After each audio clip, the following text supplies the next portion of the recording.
우리의 소망이 아버지의 나라에 있습니다.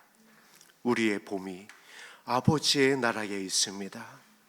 아버지여, 새로운 생명이 움트고 있는 생명의 계절을 맞이하여서 우리 마음에 예수님의 생명이 꽃 피어나게 하여 주시옵소서. 우리의 마음 속에서 예수 그리스도의 향기가 울려가게 하여 주시옵소서. 영혼을 향한 아버지의 뜻이 이루어지는 예수님의 마음을 배우게 하여 주옵소서. 감사드리며 예수님 이름으로 기도드립니다. 아멘. 함께 나눌 말씀 베드로전서 2장 말씀입니다.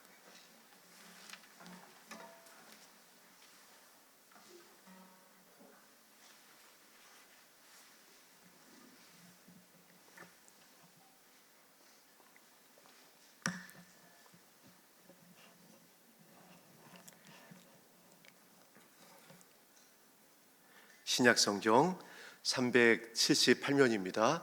베드로전서 2장 8절, 9절, 10절, 2절 말씀 합독합니다. 시작. 그러나 너희는 택하신 족속이요 왕같은 제사장들이요 거룩한 나라요 그의 소유가 된 백성이니 이는 너희를 어두운 데서 불러내어 그의 기이한 빛에 들어가게 하신 이의 아름다운 덕을 선포하게 하려 하심이라. 너희가 전에는 백성이 아니더니 이제는 하나님의 백성이요 전에는 국류를 얻지 못하였더니 이제는 국류를 얻은 자니라. 아멘.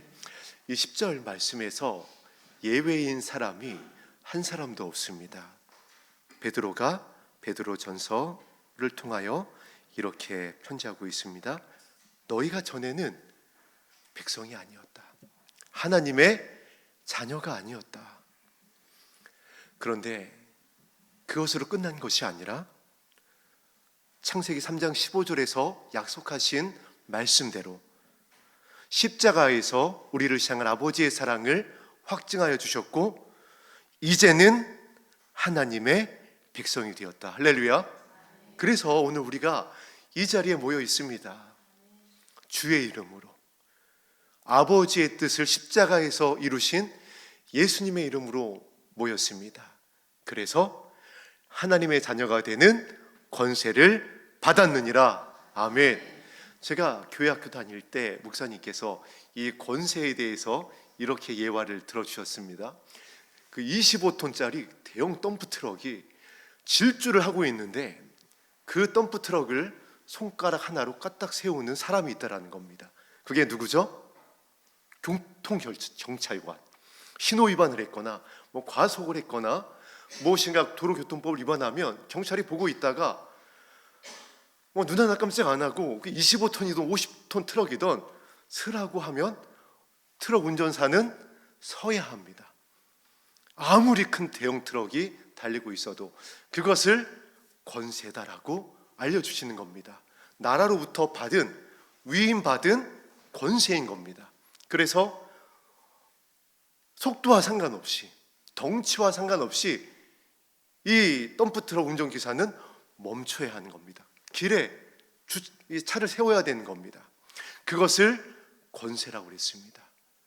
저와 여러분에게 그와 같은 권세가 있는 줄 믿습니다. 하나님의 자녀이니까 자녀로서의 권세가 있다라는 겁니다. 가장 큰 권세는 이것이라 생각합니다. 하나님의 나라를 유업으로 받게 되었느니라. 아멘. 사실 다른 거 필요 없잖아요. 하나님의 나라를 향하여 우리가 지금 이 땅에서 눈물을 흘리고 있는 거 아닐까요?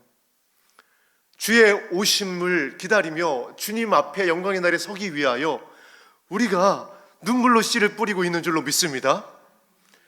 그 하나님의 나라에 들어가는 그 권세, 그 하나님의 나라의 영광을 유업으로 물려받았다.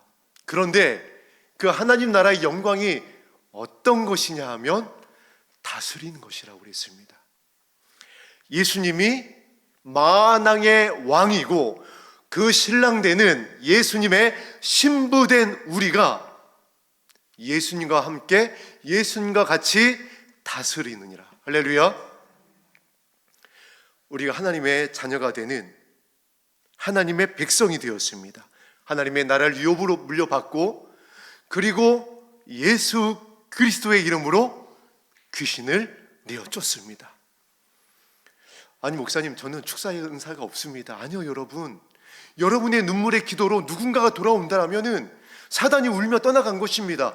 그것이 묶음에서 그 영혼이, 어떠한 영혼이 벗어났기 때문에 하나님께서 그 중보를 들으시고 천사를 그에게 보내어 주시고 하나님의 자비를 더하여 주셔서 자녀가, 나의 이웃이, 친족이 돌아오게 되는 것, 귀신이 그 묶음을 놓고 떠나가는 겁니다. 하나님께서 사단에게 명하시는 겁니다. 나의 자녀가 이와 같이 나의 아들의 이름으로 기도하였다. 너는 묶음을 놓고 떠나가라. 귀신이 떠나가는 겁니다. 우리의 중보로, 여러분의 눈물로. 그래서 성경이 어떻게 가르치죠? 낙심하지 말라. 때가 이르면 거두게 하실 것이다. 기쁨으로 그 단을 거두게 할 것이다. 우리의 기도가 능력이 있는 줄로 믿습니다. 권세가 있는 줄로 믿습니다. 우리 성도님들의 중보가 어떠한 권세가 있느냐면 병든 자를 낫게 합니다. 저는 저희 어머니의 모습을 통하여 똑똑히 그것을 목도했습니다. 우리 성도님들이 함께 중보해 주시고 또 하나님의 은혜를 주셔서 담임 목사님을 통해 담도암 말기업 판정을 받는 그날 기도하게 하셨어요. 목사님께서 기도하신 후에 이렇게 이제 말씀을 전해 주시는 겁니다. 하나님께서 치료의 은혜를 주실 때, 어떤 기도의 응답과 하나님의 은혜를 흐르게 하실 때에 주는 어떠한 그 목사님에게 사인이 있는데, 그것이 권사님에게, 신권사님에게 이렇게 들어가는 것을 말씀하여 주셨습니다.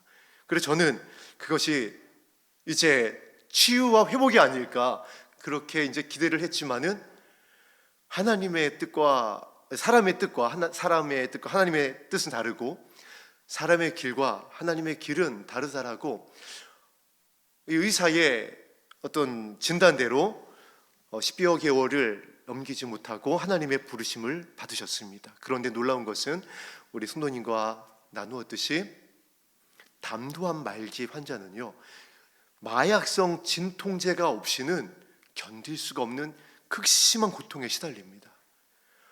모든 암 환자들이 그렇겠지만 특히 담도암 말기 환자들은 그 고통을 말로 표현할 수가 없대요. 돌아가신 우리 담임 목사님의 남편 목사님을 제가 옆에서 이렇게 지켜본 적이 있습니다. 하룻밤을 같이 지내면서 얼마나 힘들어 하시는지. 역시 담도암으로 돌아가셨습니다. 그래서 얼마나 큰 고통 가운데에 힘들어 하시는지를 제가 지켜본 적이 있어요. 그런데 어머님은 어떻게 된 것인지 돌아가시기 바로 전날까지, 아니 그날까지 의사들이 어머니께 찾아와서 재차 엿줍는 겁니다. 안 아프세요? 안 아플 수가 없는데 지금 모든 수치라든가, 병원에서 마지막 응급실에 이렇게 이제 입원하실 때 그랬습니다. 저에게 모든 어떤 이 수치 차트들을 보니까 이번이 마지막이 될 것 같습니다. 마음의 준비를 하시는 것이 좋겠습니다. 그래서 그 돌아가시기 며칠 전에 아이들과 함께 다 이제 어머니 면회를 하고 내려왔습니다. 그러다 보니까 진짜 이제 극한의 고통의 시간인 겁니다. 그런데 어머님이 안 아프시다는 거예요. 의사가 안 아프세요? 어머니가 짜증을 나는 겁니다. 아니 안 아프다는데 왜 자꾸 그러느냐고. 그리고 의사한테서 저희 전화가 왔습니다. 어머님이 안 아프시다고 하는데 그럴 수 없다는 겁니다. 굉장히 고통스러울 것 같은데 이유는 알지 못하지만 그래도 어머니의 그 마지막 가시는 길을 생각을 해서 아드님께서 이 동의가 있어야 이 고통을 감하는 주사를 투여할 수가 있는데 동의하시겠습니까? 라고 했을 때 그때 의사 선생님께서 그렇게 걱정이 되시고 또 어머님이 이제 시간이 얼마 남지 않으셨다고 하니까 그러면은 주사 투여에 동의를 합니다라고 그때 딱 한 번 투여를 했습니다. 하나님께서 여러분의 중보와 그 중보를 드신 하나님께서 목사님의 기도를 통하여 어떤 은혜를 주신 거죠? 고통 가운데에서 자유케 하신 줄로 믿습니다. 정말 제 어머니니까 드리는 말씀이 아니라 제가 평생 본 어머님의 모습은 늘 손해보시는 거였어요. 늘 동생들을 책임지는 어머니셨고요, 늘 활벗고 굶주리고 길가에 나앉은 사람들을 찾아가고 그들을 다시 일으키게 하는 그런 모습이셨습니다. 그리고 저에 대해서도 그와 같으셨어요. 그렇게 평생을 지내오신 이제 어머니를 향한 하나님의 마지막 긍휼이었던 것입니다. 저와 어머니를 향한 말씀에 국한되지 않습니다. 우리 성도님들의 중보를 통하여 우리 단톡방에 올라오는 얼마나 많은 성도님들이 치유를 경험하고 회복을 경험하고, 그리고 하나님 나라에 대한 소망의 회복의 은혜가 부어지고 있는지 모릅니다. 이것이 바로 하나님의 자녀가 된 저와 여러분의 권세인 줄로 믿습니다. 하나님이 저와 여러분의 기도를 통하여 움직이신다라는 겁니다. 이 열린 하늘문 교회의 기도를 통하여 하나님의 나라를 확장해 가신다라는 거예요. 그렇잖아요, 여러분. 대통령과 친하면 대통령을 통하여 어떤 정치적인 일들도 일어나잖아요. 우리가 하나님의 자녀입니다. 예수님의 신랑입니다. 그러면 그 권세를 가지고, 그 능력을 가지고 영원한 아버지의 뜻을 이루기 위하여 기도의 향기를 올렸을 때에 하나님께서 귀에 들린 대로 행하시겠다라고 그랬어요. 특히 이 말세지 말에, 이 마지막 때에 아브라함의 기도를 들으사 조카 롯에게 자비를 더하셨다라고 그랬잖아요. 우리 사랑하는 열린 하늘문 교회, 그리고 산마 성도님들의 믿음의 장자된 우리 사랑하는 성도님들의 기도를 들으신 하나님께서 우리 자녀들에게, 그리고 아직 은혜 가운데 들어오지 못하고 있는 우리 친족과 이웃들에게 자비를 더하실 줄로 믿습니다. 이 권세가 가장 큰 권세 아닐까요? 가장 큰 은혜 아닐까요? 정말 하나님의 보좌를 움직이는 겁니다. 우리의 기도를 통하여. 오늘도 우리가 말씀 이후에 하나님의 나라를 소망하며 누군가 이름을 아버지 앞에 올려드릴 때에 하나님께서 그 기도를 들으시고 은혜를 더하실 것입니다. 오늘 베드로가 교회를 향하여 그와 같이 편지하는 것입니다. 전에는 백성이 아니었다. 전에는 자녀가 아니었다. 전에는 권세를 받은 자가 아니라 사망의 길로 행하던 자였다.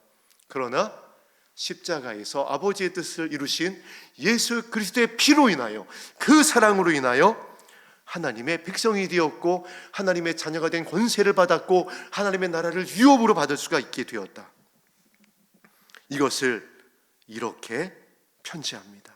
전에는 긍휼을 얻지 못하였다. 그래서 전에는 얼마나 두려웠는지 모릅니다. 우리 성도님들도 한두 번은 생각해 보셨을 것 같습니다. 하나님의 나라를 소망하지 못하고 주의 오심을 깨닫지 못하고 살아가고 있는, 은혜 안에 들어오지 못한 이 땅의 수많은 하나님이 살리기 원하시는 백성들,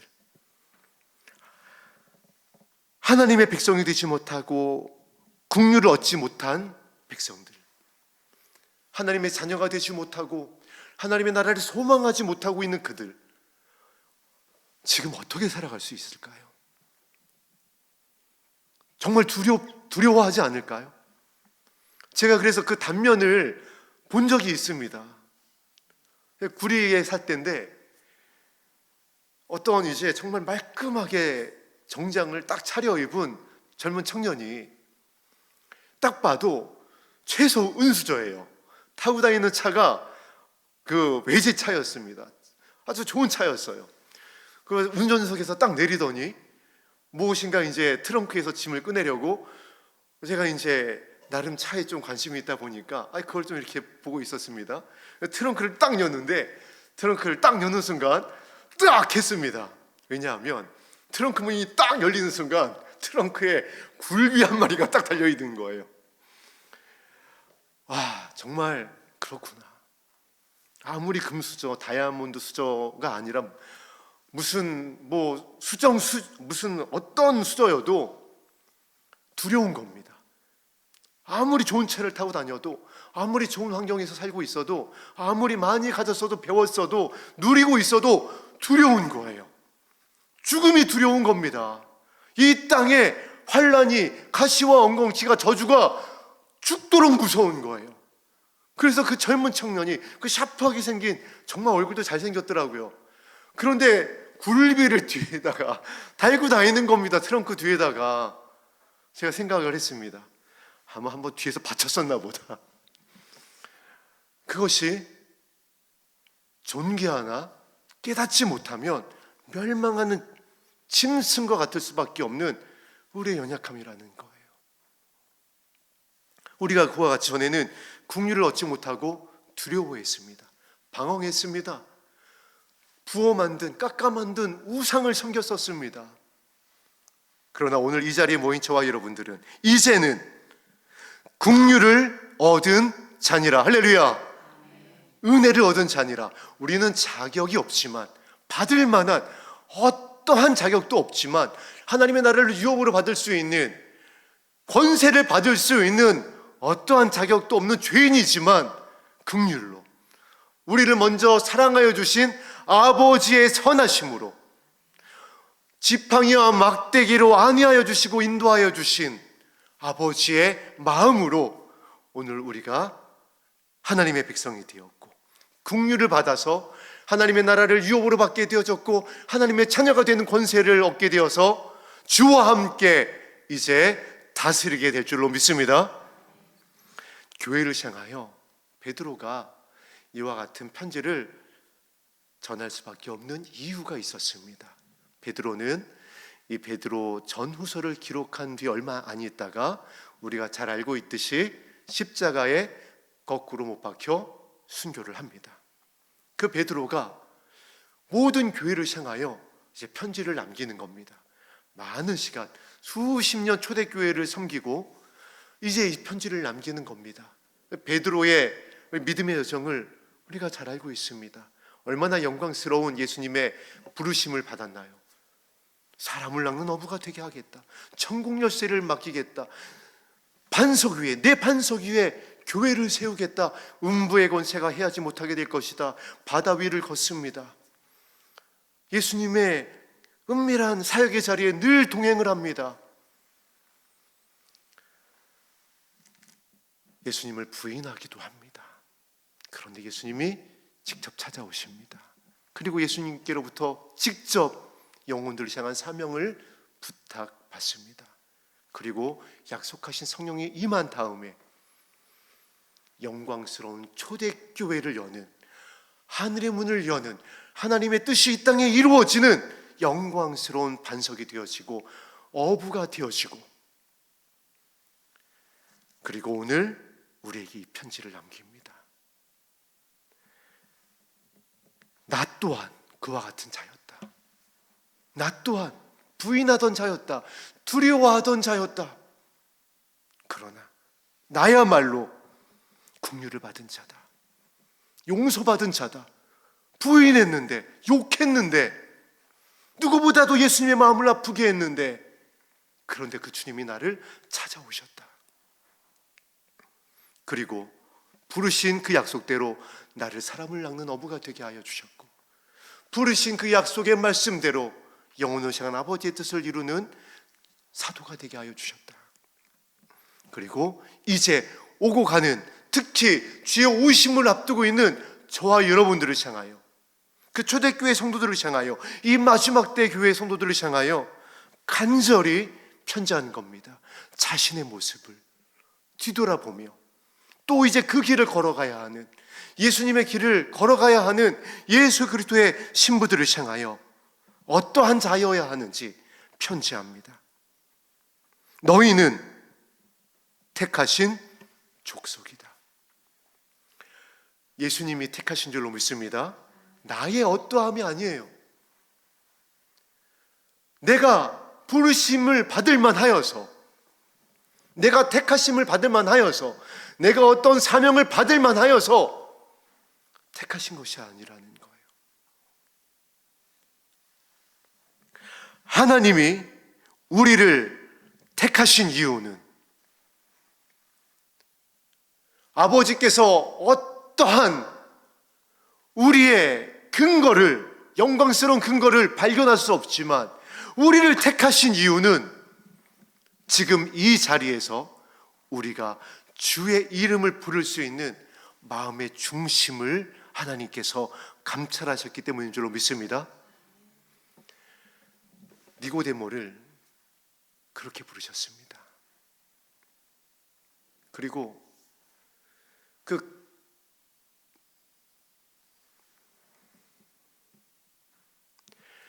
담임 목사님, 제 생각이 안 나가지고 예수님께서 제자를 부르던 제자 중에 감람나무 아래서 기도하던 나다나엘인가요? 예, 할렐루야. 나다나엘을 그렇게 부르셨습니다. 나다나엘이 감람나무 아래서 무슨 기도하고 있었을까요? 성경에 나와 있지 않지만 정황을 미루어 봤을 때 이스라엘의 회복, 특히 약속대로 구약의 모든 선지자들을 통하여 기록한 것이 바로 나를 향하여 기록한 것이다라는 예수님의 말씀대로 그 말씀을 기억하며 메시아를 기다리고 있었을 것입니다. 구약의 선지자들이 하나님의 말씀으로 약속하신 예수님을, 그런데 그때 그렇게 기다릴 수 없는 상황이었어요. 왜냐하면 400년 동안 말씀이 없었습니다. 그래서 우리가 배우신 분들이 계실 겁니다. 이때를 암흑기다, 말씀이 없는 겁니다. 어떠한 선지자를 통하여서도 말씀이 없는 겁니다. 더 이상 선지자를 통하여, 제사장을 통한, 어떤 왕을 통한 하나님의 계시가 임하지 않는 때였습니다. 그리고 더군다나 로마의 압제 가운데 있을 때였어요. 하나님의 나라를, 다시 오실 예수님을 정말 소망할 수 없는 그와 같은 암흑기였습니다. 그런데 나다나엘이 그와 같은 때에, 기도하지 못할 때에, 소망을 잃어가던 그때에, 믿음을 잃어가던, 놓아버리던 그때에 기도하고 있었다는 겁니다. 우리의 모습들인 겁니다. 저와 여러분들의 모습인 겁니다. 지금 기도하기 얼마나 힘든 때인가요? 우리의 믿음을 지키기가 얼마나 힘든 미혹의 때냐고요. 주의 오심을 눈물로 갈망하고 있지만 어떤 길이 예수님의 길인지, 어떤 음성이 정말 나를 향한 예수님의 음성인지, 아버지의 뜻인지 날마다 고민하고 주의 이름을 부르며 두려워하고 낙심할 수밖에 없는 징조로서의 환난을 지나고 있는 때, 창수가 나고 풍파가 나고 무너지고 있는 때잖아요. 믿었던 사역자들마저, 영광스러웠던 그 교회들마저 무너져가고 있는, 정말 재단이 무너지고 있는 때잖아요. 이와 같은 때에 여러분들이 지금 무엇하고 있는 거죠? 저와 여러분이 주의 이름을 부르고 있는 겁니다. 나다나엘과 같이 감람나무 아래에 앉아서, 그 말씀의 은혜의 나무 아래에 앉아서 참포도 나무 대신 예수님만 붙잡고 주의 오심을 간절히 고대하는 겁니다. 이 모습을 하나님께서 기뻐하실 줄로 믿습니다. 이 모습을 바라보셨다라는 거예요. 택하신 이유가, 그래서 나다나엘을 부르신 후에 이렇게 말씀하십니다. 나다나엘, 그 속에 간사한 것이 없다. 여러분, 예수님을 기다리는 주의 백성은요, 간사한 것이, 다른 의도가, 다른 섞인 것이 있을 수가 없습니다. 하나님의 나라를 정말 내가 소망하고 있다면, 다윗과 같이 그 나라만이 나의 한 가지 소원이라고 한다면, 그 아버지의 사랑으로 인하여 부어주시는 주의 성령의 기름 부으심으로 인하여 분별되어지니까, 아버지의 마음이 내 안에 채워지게 되니까 바울과 같이 다른 것을 용납할 수가 없는 겁니다. 어떤 어린아이가 정말 웰빙 아이처럼 키우려고 하는 엄마의 지극정성으로 어렸을 때부터 시작해서 패스트푸드, 어떤 인공 향신료가 들어간 음식을 먹지 않은 아이가 있었습니다. 근데 이 아이가 초등학생이 됐습니다. 초등학생이 되면은 소풍을 가잖아요. 옛날엔 소풍 가면 필수템이 있습니다. 김밥, 그리고 탄산음료, 콜라, 사이다. 이 아이가 이런 걸 먹어보지 않았던 아이인데 친구들이 그걸 다 싸가지고 와서 먹으니까 나도 그거 한번 줘봐. 맛있게 먹으니까 음료수를 엄마가 난 그거 못 먹게 했는데 궁금해서 이걸 한 모금 마신 거예요. 어떻게 됐을까요? 삼키지 못하고 다 뱉어냈습니다. 왜 그렇죠? 먹지를 못하는 거예요. 이미 좋은 음식으로 몸이 길들여져 있는 이 아이의 몸이 탄산을 받아들일 수가 없었던 겁니다. 으악하고 목구멍에 넘기기 전에 뱉어내는 거예요. 여러분, 하나님의 나라는 이와 같은 겁니다. 예수님의 마음은요, 성도들에게 이와 같은 거예요. 그 하나님의 나라를 간절히 소망하고 예수 그리스도의 온유와 겸손으로 채워지고 내 안에서 주의 성령의 기름 부으심으로 내가 물들기 시작하면은 섞인 것, 내가 인식하든 인식하지 못하든 내가 배웠던 배우지 못했던 나의 영이 그것을 용납을 못합니다. 그래서 은혜라는 거예요. 내가 어떻게 막 힘을 들여가지고 가지 말아야지, 보지 말아야지, 하지 말아야지 하고 해서 끊어지고 안 하고 거부하는 것이 아니라 은혜로, 할렐루야, 기름 부으심으로 내게 능력 주시는 자 안에서 나에게 긍휼을 베풀어 주시는 아버지의 사랑이, 이것을 가능하게 한다라는 거예요. 저와 여러분이 택한 족속이 된 줄로 믿습니다. 그 마음의 중심을 보시고 하나님의 나라를 소망하는 그 마음의 중심을 보시고, 그래서 섞인 것을 용납하지 아니하고 눈물로 악을 악으로 갚지 아니하고 악을 사랑으로 눈물로 이기는 저와 여러분의 그 마음의 중심을 보시고 어떻게 하셨다라는 것이죠? 택하셨다라는 거예요. 이 택하신 저와 여러분들을 향하여 이제 하나님께서 말씀하십니다. 저와 여러분들을 향하여 부탁하십니다. 저와 여러분들이 택하심을 받아 오늘 여기까지 왔습니다. 어떠한 자격이 없지만은 은혜로 부르심을 받아서 오늘 이 자리에서 주의 나라를 소망하며 주의 오심을 기다리며 아버지께 영광스러운 예배를 드리고 있습니다.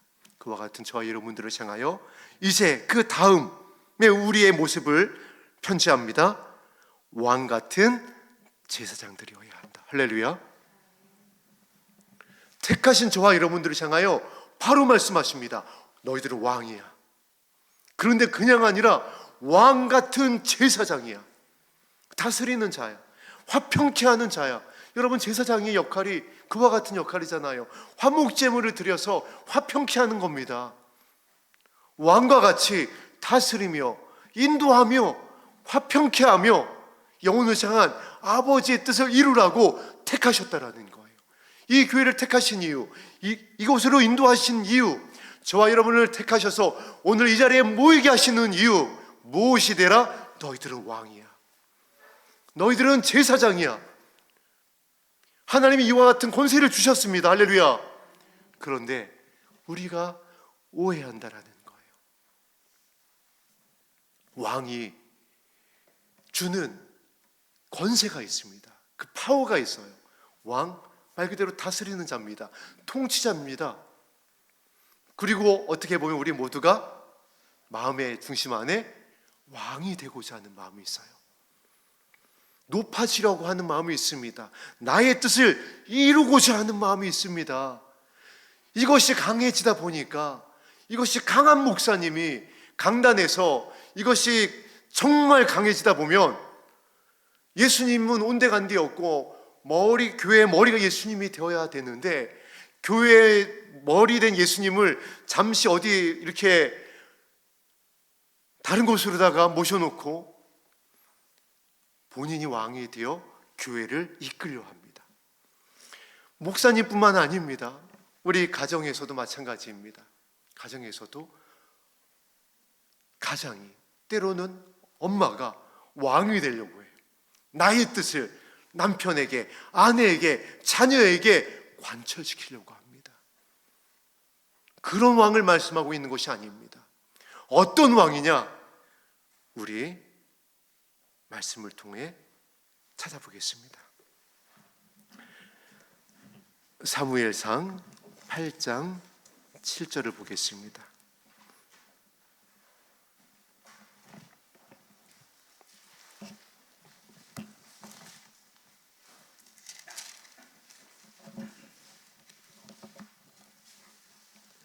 사무엘상 8장 7절 말씀, 구약성경 419면입니다.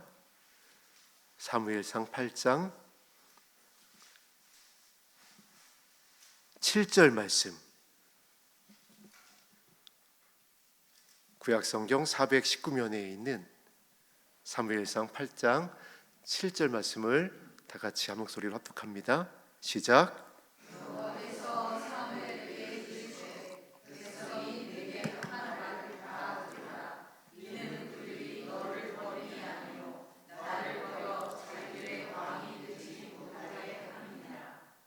이 부분이 이제 이스라엘이 왕을 요구하던 때의 모습을 사무엘 선지자가 기록한 말씀입니다. 이스라엘 백성이 이제 사사 필요 없습니다. 우리도 이방인들과 같이 왕을 주십시오. 아니, 하나님께서 이미 왕이 되셔서 그들을 인도하고 계셨습니다. 왕이 되셔서 그들을 출애굽을 하여 주셨습니다. 하나님이 왕이 되셔서 여리고 성도 무너뜨려 주셨고, 하나님이 왕이 되셔서 가나안 7족속도 몰아내게 하시고, 사사를 세우셔서 하나님의 완벽한 통치를 이루어가고 계셨습니다. 그런데 아니요, 하나님, 우리도 이제 눈에 보이는 왕을 달라고 하는 겁니다. 그 사무엘 선지자가 마지막 사사이며 이 선지자였던 사무엘이 기가 막힌 겁니다. 하나님, 이게 어찌 됨입니까? 이거 어떻게 하면 좋겠습니까? 그 기도를 했을 때 하나님께서 말씀하신 내용입니다. 나를 버린 거다. 여러분, 내가 왕이 되는 순간 하나님은 버려진 겁니다. 여러분, 이 마지막 때에 나의 기도를 관철시키고자 하면 하나님을 버린 거예요. 더욱 놀라운 것은 이 버렸다라고 하는 뜻이 얼마나 성경의 이 원어를 찾아보니까 강조된 거냐면 환멸하는 겁니다. 그냥 버리는 것 정도가 아니라, 이거 제가 이사하다가 이번에 많은 것들을 이제 분리수거하라고 버렸는데 이건 없어도 돼 하고 버리는 이런 것이 아니라, 뭐 쓰레기 버리듯 이건 필요 없어 버리는 것이 아니라 환멸하고 경멸하고 지긋지긋해하고 너무너무 싫은 것을 표현하고 있는 히브리 언어를 썼어요. 하나님을 향하여 그들이 환멸을 느낀다는 거예요. 하나님을 향하여 그들이 싫다는 겁니다. 경멸하는 겁니다. 하나님이 그들을 택하셔서 그렇게 인도하셨는데, 왕이 되어주셔서 그들에게 생명의 길을 보여주셨고, 언약을 성취하셨고, 십계명을 주시고, 물을 주시고, 만나와 메추라기를 내려주시고, 불기둥과 구름기둥으로 품어주시고, 택한 족속이 되게 하셔서 왕의 자녀가 선민이 되게 하셨는데, 그 하나님을 경멸하고 있는 겁니다. 그 하나님을 버렸다라는 겁니다. 이것이 이스라엘 백성들의 모습뿐만이 아니라는 겁니다. 지금 저와 여러분들의 모습, 교회의 모습이 이럴 수가 있다라는 겁니다. 교회의 뜻을 관철시키고자 할 때 담임 목사의 예수 그리스도의 신부되고자 하지만은 예수님과 같이 나의 원대로 마옵시고가 아니라 아버지의 원대로 되기를 원하나이다가 아니라 나의 원대로 되기를 원하나이다. 나는 참지 못합니다, 이것만은. 그러면서 나의 감정으로, 나의 느낌으로 예수님의 온유와 겸손이 아닌 섞인 다른 것으로, 세상의 것으로 반응하게 되어질 때 말하게 되어질 때, 가르칠 때에 성경은 그것을 네가 왕이 되었구나, 나를 버렸구나. 이스라엘 백성이 이방에 왕을 구하는 겁니다. 지금 교회가 그와 같잖아요. 저와 여러분의 모습이 가정 안에서, 이 열리는 하나님 교회 공동체 안에서 그와 같을 때가 있다라는 겁니다. 순간순간 택하여 주셔서, 은혜 가운데 불러주셔서 영광스럽게 보호하여 주시고 인도하여 주셔서 그 영광 앞에 서게 하셨는데, 이제 와서 이제 내가 왕이 되겠다라는 겁니다. 가나안을 목전에 두고 이스라엘 백성이 그와 같이 선포하는 겁니다. 우리의 신은 우리에게서 떠났습니다. 왕을 버리는 겁니다. 하나님을 버리는 겁니다. 언약의 말씀을 버리는 겁니다. 하나님의 나라를 잃어버리는 겁니다. 다시 오시겠다라는 주님의 약속을 가벼이 여기는 겁니다.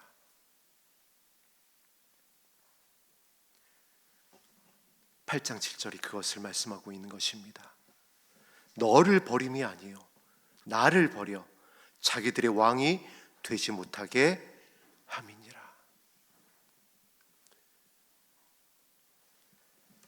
오늘 본문 말씀으로 다시 돌아가겠습니다.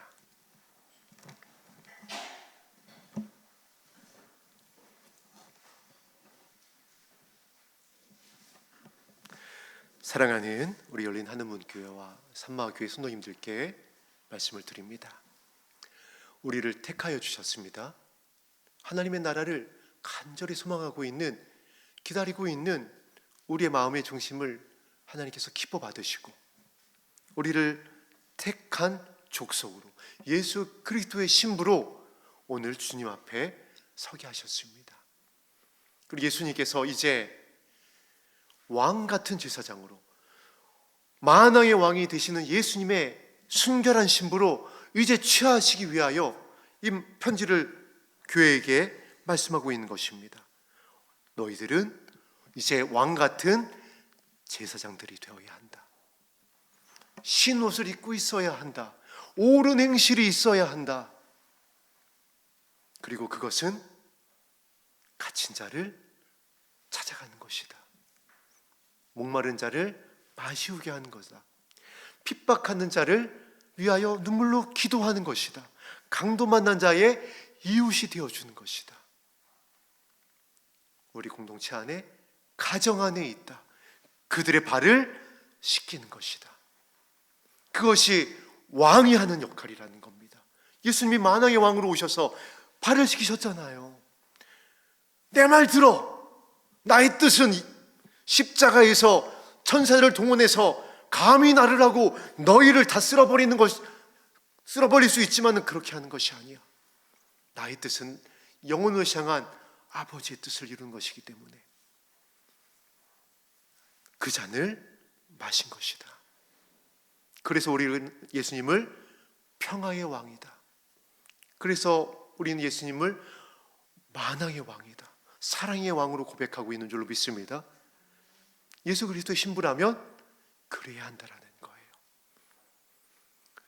들림 받으려면, 들림 받을 수 있는 예수 그리스도의 교회의 모습은 왕 같은 제사장이어야 된다라는 겁니다. 통치하고 다스리고 나의 뜻을 관철시키고, 그것이 아니라 그게 오해한다라는 겁니다. 예수님의 왕으로 오셔서 이 땅을 어떻게 살아가셨는지, 어떻게 섬기셨는지, 어떻게 본을 보이셨는지, 제사장이 화목케 하는 역할이잖아요. 그 화목을 위하여 창에 찔리십니다. 그 화목을 위하여 수치를 당하십니다.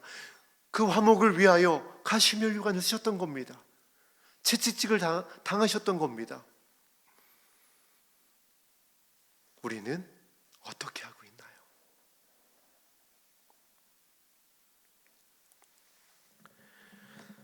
우리 이 본문 말씀을 가지고 아무래도 몇 주를 함께 살펴보게 될 것 같습니다. 베드로가 십자가에서 순교하기 전에, 또한 초대교회가 큰 환란과 박해로 들어가기 전에, 그리고 큰 환란을 앞두고 있는 이 교회를 살리기 위하여서 초대교회 성도들에게, 저와 여러분들에게 편지한 내용 중에 너무나도 귀한 말씀을 담고 있습니다. 그래서 여러 주를 거쳐서 오늘 이 말씀을 살펴볼 것인데, 오늘은 여기까지 말씀을 나누도록 하겠습니다. 우리가 전에는 백성이 아니었고 긍휼을 얻지 못하였지만 이제 하나님의 백성이 되었고 긍휼을 얻은 하나님의 자녀가 되었습니다. 이것 하나로 충분한 줄로 믿습니다. 자격이 없지만 택하셨습니다.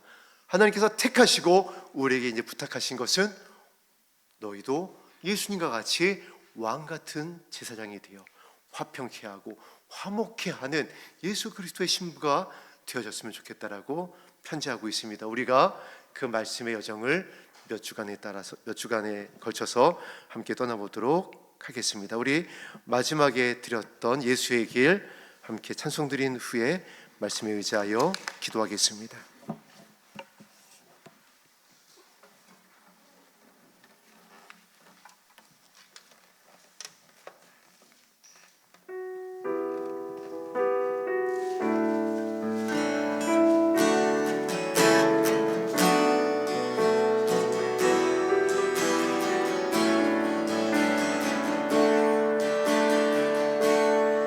안개 속에서 주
저도 제가 왕이 되어서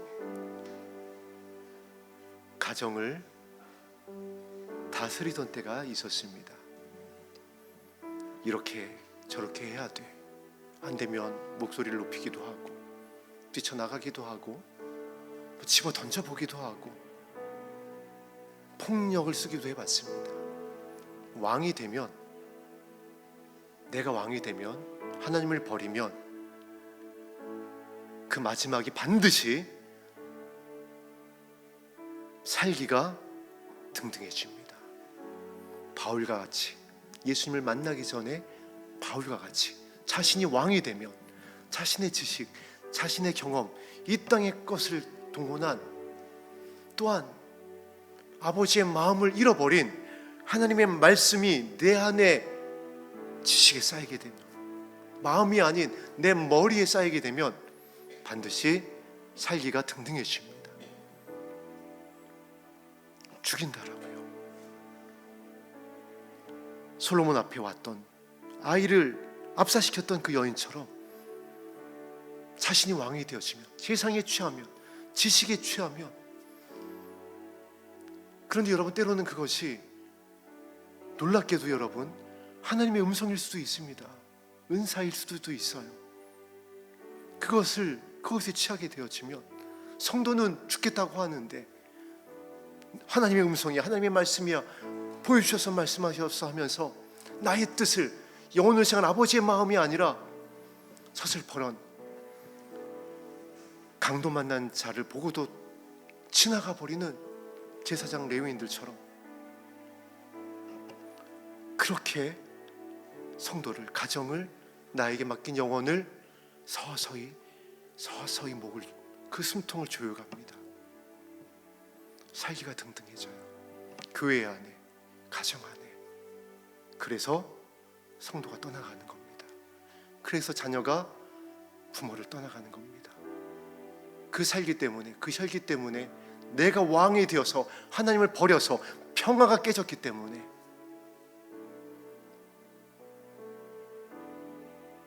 나누어지는 일들이 계속 일어나고 있는 겁니다. 그런데 이때에 어찌하든 견디고 어찌하든 참아보려고 하는 저와 여러분들을 아버지께서 너무너무 기뻐하시는 거예요. 긍휼히 여기시는 겁니다. 마음에 대해서 너무 예쁘고 사랑스럽고 이것을 말씀하시는 게 아니에요. 그냥 참아내는 겁니다. 견뎌내는 거예요. 하나님의 나라를 바라보고, 말도 안 되는 상황이지만 다윗과 같이, 그러나 견뎌내고 참아낸 저와 여러분들의 모습을 아버지가 선하시기 때문에 너무 기뻐하신다라는 거예요. 그것이 바로 예수님의 길입니다. 그것이 바로 예수님을 붙잡고 있는 거예요. 참포도나무 대신 예수님을 붙잡고 있는 거예요. 그 이름을 부르는 거고, 그 나라를 소망하는 거고, 그러면 하나님의 백성이 되고 하나님의 긍휼을 받고 택하신 족속으로서 이제 왕으로 세워져 가는 겁니다. 섬기는 자로, 화평케 하는 자로, 그렇게 우리가 자라나는 거예요. 그렇게 등과 함께 기름을 준비하는 겁니다. 그리고 그들을 성경이 이렇게 말씀하십니다. 나의 신부들이다. 내가 어디로 가든지 나를 따라온 자들이다. 저들이 나의 진짜 이웃이다. 내가 저들을 안다. 내가 저 이름을 안다. 하나님과 천사들 앞에서 시인하시는 겁니다.